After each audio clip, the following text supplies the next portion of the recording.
వాళ్ళం కాబట్టి పెద్దవాళ్ళు అడ్రస్ చేసి షీల్డ్ చేసేవాళ్ళు. కానీ ఇప్పుడు న్యూక్లియర్ ఫ్యామిలీస్ అయ్యేసరికి హస్బెండ్ కి ఏ ఫ్రస్ట్రేషన్ ఉన్నా కూడా ఉమెన్ మీద తీయడము, అబ్యూజివ్ గా అవ్వడం, ఇవన్నీ కూడా ఉంటాయి. And women is completely trapped in to the relationship because there are children that they have to take care of. వాళ్ళ మొహం చూసి వాళ్ళ కోసం భరిస్తూ ఉంటారు. బట్ ఈవెన్చువలీ 40s కి వచ్చేసరికి అదంతా చాలా ఎక్కువైపోయి, ఆ లోడ్ అంతా ఎక్కువైపోయి వాళ్ళ లైఫ్ అంతా వేస్ట్ అయిపోయినట్టు అనిపించి, అండ్ పిల్లలు కూడా ఎవరి దారి వాళ్ళు చూసేసుకుంటారు తర్వాత. Then they become very alone and they feel that pain and they get traumatised. ఆ పెరిమెనోపాజల్ ఇష్యూస్ వచ్చేసరికి చాలా సైకలాజికల్ గా ట్రామాటిక్ గా ఫీల్ అవుతారు. రైట్. కొన్ని జనరేషన్స్ నుంచి చూస్తూ ఉంటే సర్జరీ అయిన డెలివరీస్ రేర్ గా ఉండేవి. ఇప్పుడు నార్మల్ డెలివరీస్ చాలా రేర్ గా కనిపిస్తున్నాయి. ఇన్ ఫ్యూచర్ ఐవీఎఫ్ డెలివరీస్ అనేవి, ఐవీఎఫ్ ప్రెగ్నెన్సీస్ అనేవి కామన్ అయ్యే పరిస్థితులు చూడబోతున్నాం. అలాంటి సిచ్యువేషన్ రాబోతుందా? అంటే డెఫినెట్ గా ఫర్టిలిటీ ప్రెగ్నెన్సీస్ నిజంగానే ఎక్కువ అవబోతున్నాయి. Because we're going towards an epidemic of infertility. అది ఇంకా పాండమిక్, ఎపిడెమిక్ అన్ని ఒకటేలాగా అయిపోయాయి. ఇప్పుడు ఇన్ఫర్టిలిటీ చాలా ఎక్కువ అవుతుంది కాబట్టి. And over on top of it మేమేం చేస్తున్నామంటే, even if they have an IVF pregnancy, because we have a setup, we have every specialist in the hospital, we would definitely try for a normal delivery. If she's not delivering normally then we will do a cesarean. So anything cesarean లో కూడా blood loss chances ఉంటాయి. PPH లు ఇవన్నీ ఉంటాయి, post partum haemorrhage లు, blood loss లు. దానికి అనుగుణంగా బ్లడ్ బ్యాంక్, దానికి అనుగుణంగా హై రిస్క్ అనస్థీషియా టీము, దానికి అనుగుణంగా మన సెటప్ పెట్టుకోవాలి. అయితే ఏదైతేనేమి నార్మల్ డెలివరీకి మించిన సేఫ్టీ ఉండదు. అది వాళ్ళకి ప్రెగ్నెన్సీలో ట్రావెల్ చేస్తూ ఉంటే, వాళ్ళ చుట్టుపక్కల వాళ్ళు ఇన్ఫ్లుయెన్స్ చేస్తూ ఉంటే, వాళ్ళ చుట్టుపక్కల వాళ్ళు ధైర్యం ఇస్తూ ఉంటే, వాళ్ళు ఒకవేళ యోగా క్లాస్కి వస్తారు ఒక 50 మంది, అందులో డెలివరీస్ అవుతూ ఉంటాయి కదా, మిగతా వాళ్ళు వీళ్ళని చూసి వాళ్ళ ఒపీనియన్స్ మార్చుకుంటారు. రైట్, డెఫినెట్ గా మార్చుకుంటారు. మ్యామ్, చాలా మంది ఈ ఐవీఎఫ్ ట్రీట్మెంట్స్ గురించి విన్న వాళ్ళు సెలబ్రిటీస్ చెప్తూ ఉన్న మాటలు విన్నప్పుడు, లైక్ స్పోర్ట్స్ లో ఉన్నారు, లైక్ వాళ్ళకి స్పోర్ట్స్ అనేవి కొన్ని ఇయర్స్ గా కంటిన్యూస్ ప్రాసెస్ ఉంటుంది, వాళ్ళ ఎగ్ ఫ్రీజింగ్ చేసుకోవాల్సిన పరిస్థితి. ఉపాసన అలానే పిల్లలు కనిందని, లేదంటే ఇషా అంబానీ అలానే పిల్లలు కనిందని, ఎగ్ ఫ్రీజింగ్ సైడు ఇంట్రెస్ట్ చూపిస్తున్న జనరేషన్స్ అంటే ఇన్స్పైర్ అయ్యి వాళ్ళు అలా చేసుకున్నారు కదా, మేము కూడా చేసుకుంటాము అని చెప్పి, దీన్ని ఎంతవరకు నమ్మాలంటారు, ఎంతవరకు కరెక్ట్ అంటారు? బేసిక్ గా టెక్నాలజీ, మనము ఐఫోన్ కొంటే వాళ్ళు ఇంతకు ముందు 7th జనరేషన్ iPhone 7, ఇప్పుడంటే iPhone 15, అంతే కదా. టెక్నాలజీ నువ్వు అప్గ్రేడ్ అవుతున్నప్పుడు, నువ్వు వేసుకునే బట్టలు నువ్వు అప్గ్రేడ్ అవుతున్నప్పుడు, అలాగే టెక్నాలజీని యూజ్ చేసుకోవడం కూడా నువ్వు అప్గ్రేడ్ అవ్వాలి. నీకు ప్రెగ్నెన్సీ ప్లానింగ్ 35 years వరకు లేదు అని నీకు తెలిసినప్పుడు, నీకు మెంటల్ మెచ్యూరిటీ ఉన్నప్పుడు, మరి నువ్వు 28 ఉన్నప్పుడే ఎగ్ ఫ్రీజింగ్ చేసుకుంటే నీ 28 years ఎగ్ క్వాలిటీ ఉంటుంది కదా. నీకు ఫైనాన్షియల్ అఫోర్డబిలిటీ ఉంటే, there are certain companies which pay for 2 cycles of egg freezing. Okay. Yes, there are software companies which pay for 2 cycles of egg freezing free of cost, everything funded from scratch.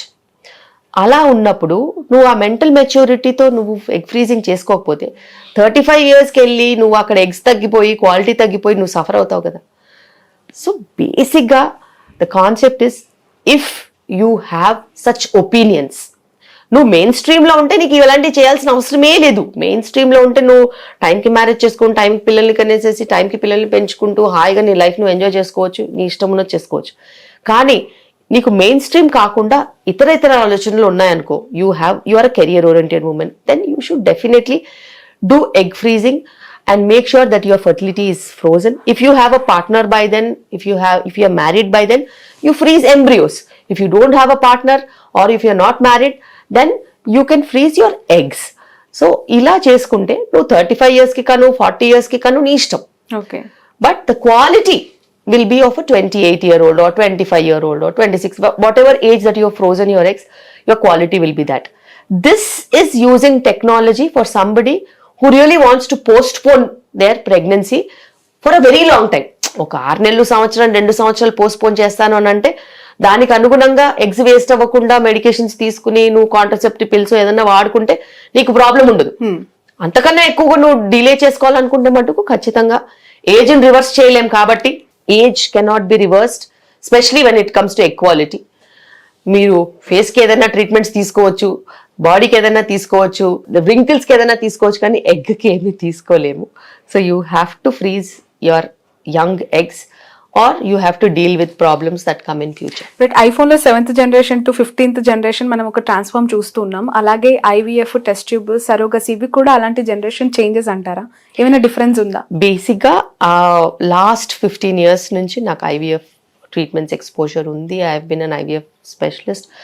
నేను అది వదులుకొని obstetrics వైపు వచ్చాను, but అది నన్ను వదలదు. Because problem ఎక్కడ ఉన్నదని కనుక్కోవడం నా niche. So I'm an expert of finding where the problem is. So అది తెలుసుకోవడానికి చాలా మంది ఫెయిల్ అయిన వాళ్ళు వస్తూ ఉంటారు, వాళ్ళకి తెలిసిన ఫ్రెండ్స్ ని పంపిస్తూ ఉంటారు. సో నేను గంటలు మాట్లాడను. నేను వాళ్ళ ఫైల్ చూసేసి అనలైజ్ అయిన తర్వాత ఇది నీ ప్రాబ్లం, దీన్ని రెక్టిఫై చేసి నీకు ప్రెగ్నెన్సీ వస్తుంది, ఇంతే. Okay, 2 minutes. సో అది కూడా చెయ్యని వాళ్ళు చాలా మంది ఉంటారు, బికాస్ దేర్ ఆల్ బడ్డింగ్ కదా, వాళ్ళకి ఇయర్స్ ఆఫ్ ఎక్స్పీరియన్స్ లేదు కదా. చాలా సార్లు పేషెంట్ వచ్చింది గుడ్డిగా IVF చేసేస్తారు. కానీ ప్రాబ్లం ఎక్కడ? మేల్ ఫ్యాక్టరా? మేల్లో ఏదైనా ప్రాబ్లమ్స్ ఉన్నాయా? వారికోసిల్ ఉందా? ఉమెన్లో ఏదైనా ప్రాబ్లమ్స్ ఉందా? వెయిట్ ప్రాబ్లమా? ఎండోమెట్రియోసిస్ ప్రాబ్లమా? దీనికి ఏం చేస్తే సెట్ అవుతుంది? ఇవి రెండు ఎందుకు కలవట్లేదు, ఎందుకు ప్రెగ్నెన్సీ రావట్లేదు అని కనుక్కోవాలి. అది కనుక్కుని అది బ్రేక్ చేసామనుకో, దానికి కొన్ని టెస్ట్లు ఉంటాయి. చాలా సార్లు IVF స్పెషలిస్టులు చెయ్యరు టెస్ట్లు, ఎందుకంటే వాళ్ళు ఏమనుకుంటారంటే మనం ఇవన్నీ రాసామనుకో వీళ్ళు వెళ్ళిపోతారు, వీళ్ళు మన దగ్గర ట్రీట్మెంట్కి రారనుకుంటారు. నాకు ఆ పని లేదు, నేను IVF సెంటర్ పెట్టుకోలేదు. సో నాకు మీకు కారణం కావాలా, నేను కనుక్కుంటాను, ఫలానా టెస్ట్లు చేసుకుంటా, నేను ఐస్ బ్రేక్ చేస్తాను, మీ ప్రాబ్లం ఎక్కడుందో కనుక్కుంటాను, మీకు ట్రీట్మెంట్ కూడా ఈజీగా ఉంటుంది. అండ్ అలా ఐస్ బ్రేక్ చేసిన 50% of population are pregnant with me. నేను డెలివరీలు చేసేదే వాళ్ళకి. సో వాళ్ళకి నేను ప్రాబ్లమ్ సాల్వ్ చేసి బ్రేక్ చేశాను కాబట్టి వాళ్ళు నేను ఏది చెప్పినా అది వింటారు, because they have seen success with me.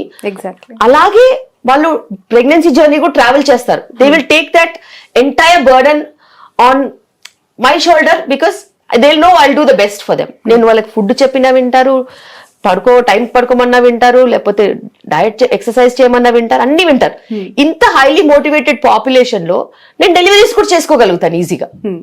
So ఇది అలా వాకిన్ వచ్చే వాళ్ళని మేనేజ్ చేయడం కాదు, ఆల్రెడీ ఉన్న వాళ్ళు, తెలిసిన వాళ్ళు, ఆ సిస్టమ్కి అలవాటు పడిన వాళ్ళు, వాళ్ళు కావాలనుకునే వాళ్ళని నేను మేనేజ్ చేస్తున్నాను కాబట్టి అది అలా నడుస్తుంది. దాదాపు కొన్ని వేల వీడియోస్, వందల interviews.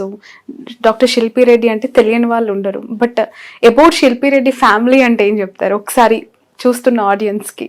I'm a very family person. Basic గా నాకు 12 members పిల్లల్ని కలర్ ఉండేది. I always wanted to have a cricket team. 12 members? Yes. పెరిఫెరీస్ లో నేను ప్రాక్టీస్ చేశాను, అక్కడ ఊపిరి తీసుకోవడానికి కూడా టైం ఉండదు. దాని తర్వాత ఏదో చిన్న ఫర్టిలిటీ ఇష్యూస్ తో బాధపడ్డాను, దాని తర్వాత IVF చేయించుకున్నాను. మీకు కూడా ఫర్టిలిటీ ఇష్యూస్, అన్ఎక్స్ప్లెయిన్డ్ ఇన్ఫర్టిలిటీ ఉండేది నాకు. మీరు IVF తో ట్రీట్మెంట్ తీసుకున్నారు? Yes, my first children, my twins were IVF. So ఆ తర్వాత ట్విన్స్ పుట్టిన తర్వాత వాళ్ళు ప్రీ టర్మ్ డెలివరీ అయ్యారు కదా. So I had a huge financial set back, and అది కవర్ చేస్తూ అంతా సెట్ అయ్యి లైఫ్ స్టైల్ మార్చుకుని మంచిగా organic food, sustainable living, family oriented life, morning నుంచి ఈవినింగ్ వరకు హాస్పిటల్, దాని తర్వాత పిల్లలతో హ్యాపీ ఎన్వైరన్మెంట్ ఉన్నప్పుడు మళ్ళీ నాకు కొడుకు పుట్టాడు. Then again there was an additional family member and we had lots of attention and all that. So పని అయిపోగానే ఐఎమ్ జస్ట్ అట్ హోమ్, వాళ్ళు స్కూల్కి బయలుదేరగానే I'm at home hospital, and వాళ్ళు పడుకున్న తర్వాత then if there is an emergency I come, మళ్ళీ వాళ్ళు లేసే లోపు వెళ్ళిపోతాను. సో అలాగా I live with my parents, my in-laws, అందరం కలిసి ఉంటాము, ఒకే దగ్గర పక్కనే ఉంటాం. అండ్ నాకు ఫ్యామిలీతో టైం స్పెండ్ చేయడం అంటే చాలా ఇష్టము. ఇంత బిజీ లైఫ్? ఎస్, నేను అసలు కాంప్రమైజ్ అవ్వను, and I take time for them. And డెఫినెట్గా ఎంత పరిగెత్తినా కూడా కుటుంబ వ్యవస్థ అది చాలా ఇంపార్టెంట్, చాలా చాలా ఇంపార్టెంట్. అండ్ మన దేశంలో కుటుంబ వ్యవస్థ అనేది ఎప్పటి నుంచో అనాది నుంచి ఉంది. అండ్ దాన్ని మనం కాపాడుకుంటూ, మన కల్చర్ని కాపాడుకుంటూ ప్రతి పండగ సెలబ్రేట్ చేస్తాము. అండ్ నాకు ఇష్టం బేసిక్గా మన వే ఆఫ్ లైఫ్, అవన్నీ చాలా ఇష్టం. ఎంత ఉమెన్ ఎంపవర్మెంట్ గురించి మాట్లాడినా కూడా when it comes to family I'm true mother బేసిక్గా. ఓకే, మీ మదర్ హౌస్ లో మీరు అలా ఉంటారు, ఒక డాక్టర్ గా, ఒక డాటర్ గా, ఒక బెస్ట్ ఉమెన్ గా. బట్ ఇన్లాస్ హౌస్ లో ఒక ఉమెన్ ఇప్పుడు ఫేస్ చేస్తున్న స్ట్రగుల్స్ అవన్నీ చూస్తూ ఉంటే ఏ ఆడదైనా అలానే కదా, ఏ ఆడపిల్లైనా ఇంతే కదా అత్తగారింట్లో అనే ఫీల్ ఎప్పుడైనా కలుగుతుందా? అస్సలు కలగదు, బికాస్ నేను అవన్నీ పట్టించుకునే టైంలో ఉండను, ఫ్రీక్వెన్సీలో అసలే ఉండను. బేసిక్ గా when everybody is busy, my mom is busy with her husband and my children, my mother-in-law is busy with the house, I am busy with the hospital, my children are busy with education and their play and all that. ఎక్కడ ఎవరు space లో వాళ్ళే encourage enter అవ్వం. So ఎవరి comfort zone లో వాళ్ళు ఉంటాం.